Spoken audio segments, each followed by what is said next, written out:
Hello my dear friends, bio पढ़ेंगे चंचल के साथ। तो आज से हमारी पहली क्लास स्टार्ट हो रही है बायोलॉजी की, जिसमें मैं आपको बायोलॉजी के नए नए फैक्ट्स के बारे में बताऊंगी। और यहाँ पर जो आज मैं टॉपिक आपको पढ़ाने जा रही हूँ वो है सेल। जी हाँ, सेल मतलब कोशिका। और अगर मैं बात करूं कि सेल होती क्या है, तो हम इसके बारे में जो डिस्कस करने जा रहे हैं, जैसा कि मैंने यहाँ पर लिखा है कि cell is the structural and functional unit of life. Hindi में अगर बात करें तो इसे बोलेंगे कि जो कोशिका है वो जीवन की संरचनात्मक और क्रियात्मक इकाई है। अब क्वेश्चन ये आता है कि हम इसको संरचनात्मक और क्रियात्मक इकाई बोलते क्यों हैं। तो पहला जो क्वेश्चन है वो ये है कि हम इसको स्ट्रक्चरल मतलब कि इसको क्रियात्मक इकाई क्यों कहते हैं। तो इसका आंसर ये है कि इस ब्रह्मांड में जितनी भी लिविंग बॉडी है, यू कैन से कि जितने भी लिविंग बॉडी है वो सब किससे बनी है? सेल से बनी है। मतलब कि लिविंग का मतलब ही है एक ऐसी कोशिका जो आपको सुचारू रूप से कार्य करवाती है, आपको चलवा रही है। तो ये संरचना किसके थ्रू तैयार हुई है?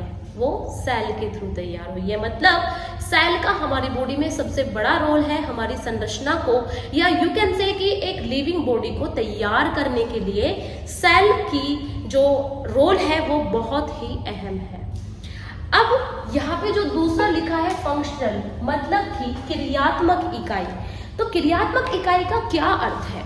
मतलब कि अगर हम कुछ कार्य कर रहे हैं, मैं अभी आपको पढ़ा रही हूँ, मेरे दिमाग में जितने भी थॉट्स आ रहे हैं पढ़ाने के लिए, मैं एक्सप्रेशंस दे रही हूँ, जितना भी मैं एक्सप्रेस कर पा रही हूँ, मैं बोल रही हूँ जितना भी मैं बोल पा रही हूँ। अगर मैं आपसे पूछूं कि ये कार्य मुझसे करवा कौन रहा है, मतलब ये सारी क्रियात्मक इकाई जो है ये कैसे चल रही है, कैसे मैं इस काम को कर पा रही हूँ, तो इसके पीछे जानते हो क्या लॉजिक है? वो सिर्फ सेल मतलब कोशिका। मतलब कि ईच एंड एवरीथिंग जो हम अपनी लाइफ में करते हैं, ह्यूमन बॉडी या एक सिंगल सेल पे जो कर पा रहा है वो किसके कारण कर पा रहा है? सिर्फ सेल के अंदर। ऐसा क्यों होता है? क्योंकि सेल के अंदर बहुत सारे ऑर्गेनेलीज होते हैं जिन्हें हम अंगकाय बोलते हैं, या यू कैन से सेल के बहुत सारे पार्ट्स हैं। जैसे कि मैंने यहाँ पे डायग्राम में आपको दिखाया हुआ भी है कि ये एक सेल है, कॉमन सेल है। मतलब मैंने जो स्ट्रक्चर यहाँ पे बनाया है तो वो प्लांट सेल और एनिमल सेल दोनों ही है। उसमें मैंने दोनों ही फीचर्स यहाँ पर मेंशन किए हैं। जैसे कि सबसे बड़ी बात कि इसका जो सेंटर होता है, जितनी भी सेल होती है ऑलमोस्ट सभी में क्या पाया जाता है? एक केंद्रक, एक न्यूक्लियस पाया जाता है। बात करने जा रहे हैं न्यूक्लियस की। तो जो न्यूक्लियस होता है जिसे सेल का मस्तिष्क या ब्रेन भी कहा जाता है, तो ये क्या होता है कि जितना भी फंक्शन होता है, या कह सकते हो कि सेल को कंट्रोल कौन कर रहा है। जैसे हम लोग होते हैं तो हमें कौन कंट्रोल करता है? हमारा ब्रेन कंट्रोल करता है। तो सेम सेल को भी कंट्रोल कौन करता है? न्यूक्लियस, जिसे हम केंद्रक कहते हैं। अब इसके कुछ भाग यहाँ पर हैं, जैसे कि न्यूक्लियस के अंदर आप ये वाली संरचना देख रहे हो, ये संरचना जो है ये न्यूक्लियोलस है। और इस न्यूक्लियोलस के अंदर जो है वो क्रोमैटिन नेटवर्क है, जिससे आगे चलकर डीएनए तैयार होता है। और इस डीएनए पे हम एक पूरा टॉपिक पढ़ेंगे आगे की क्लासेस में। अभी हम थोड़ा सा इतना ही जान लेते हैं जो बेसिक है। अब इस जो न्यूक्लियस होता है, इसके बाहर एक ये जो लेयर आपको दिखाई दे रही है, एक तो आपको स्मूथ लेयर दिखाई दे रही है और एक आपको डॉटेड लाइंस दिखाई दे रही है। यहाँ पे जो लेयर्स हैं या आउट लेयर्स, या आप कह सकते हो आउटर मेम्ब्रेन, तो ये डॉटेड है और ये विदाउट डॉटेड है। मतलब कि जो डॉटेड है इनको बोलेंगे स्मूथ ईआर या एंडोप्लाज्मिक रेटिकुलम या अंतःप्रद्रव्य जालिका। यहाँ पे मैंने मेंशन भी किया है कि ये दोनों ही ईआर है, मतलब एंडोप्लाज्मिक रेटिकुलम है। लेकिन डिफरेंस क्या है कि डिफरेंस ये है कि ये स्मूथ ईआर है, मतलब इस पे कोई डॉट नहीं है, और ये रफ ईआर है, मतलब ये डॉटेड है। दूसरा क्या कि जो डॉटेड ईआर है, आखिर ये डॉट क्या है? ये जो डॉट कहलाते हैं ये कहलाते हैं राइबोसोम्स। और राइबोसोम्स को हम कहते हैं प्रोटीन की फैक्ट्री, क्योंकि प्रोटीन जितना भी रेडी होता है, जितना भी तैयार होता है, वो कहाँ पर होता है? राइबोसोम में होता है, जहां पर इसके जो आरएनए होते हैं वो हेल्प करते हैं प्रोटीन सिंथेसाइज में। यहाँ पर ये न्यूक्लियोप्लाज्म भरा है। अगर हम कभी भी जो शब्द अगर ले लें, प्लाज्म की बात करें तो प्लाज्म का मतलब होता है लिक्विड। अगर हम बात करें न्यूक्लियोप्लाज्म तो लिक्विड किसका हुआ, न्यूक्लियस का। अगर हम बात करेंगे साइटोप्लाज्म तो लिक्विड किसका हुआ, सेल का। साइटो मतलब क्या होता है, सेल होता है। देन यहाँ पर यह है आपका जो ये ऑर्गेनली, ये माइटोकॉन्ड्रिया है। ये वाला ऑर्गेनली मतलब न्यूक्लियस, ईआर, देन माइटोकॉन्ड्रिया, ये सारे ही ऑर्गेनलीज किस में मिलते हैं, एनिमल सेल में भी मिलते हैं, प्लांट सेल में भी मिलते हैं। तो ये जो माइटोकॉन्ड्रिया है, एग्जाम में बहुत ज्यादा क्वेश्चंस पूछा जाता है। Power house of the cell, कोशिका का ऊर्जा ग्रह, power house of the cell, कोशिका का ऊर्जा ग्रह क्या कहलाता है, किसको कहते हैं। तो आप आंसर करेंगे किसको कहते हैं, माइटोकॉन्ड्रिया को कहते हैं। या यहाँ पे मैंने मेंशन नहीं किया है शायद माइटोकॉन्ड्रिया, तो मैं यहाँ पे मेंशन कर देती हूँ कि किसको कहा जाता है, माइटोकॉन्ड्रिया।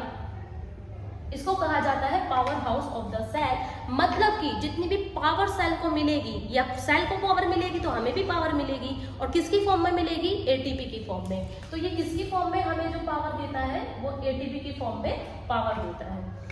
देन यहाँ पे बात करेंगे हम वैक्यूल की।